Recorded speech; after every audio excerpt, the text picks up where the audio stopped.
एके दिवशी गाढव हट्टाने ओरडत म्हणाले, "गवत निळं आहे."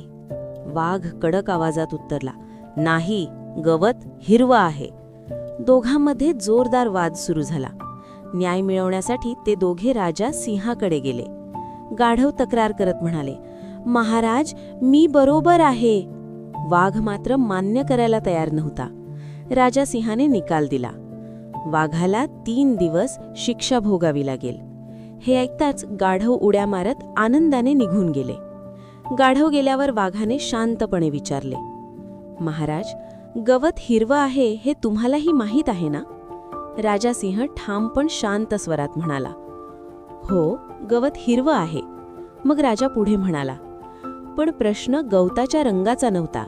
प्रश्न हा होता की तू एका मूर्ख आणि हट्टी प्राण्याशी वाद का घातलास? जो सत्य समजत नाही त्याच्याशी वाद घालणं म्हणजे स्वतःचा वेळ, शांतता आणि प्रतिष्ठा वाया घालवणं." या जगात काही लोक सत्य पाहूनही ते मान्य करत नाहीत. त्यांच्याशी भांडण केल्याने सत्य जिंकत नाही, उलट आपली शांतता आणि ओळख हरवते. मूर्खाशी भांडण करणारा शेवटी स्वतःही मूर्ख ठरतो.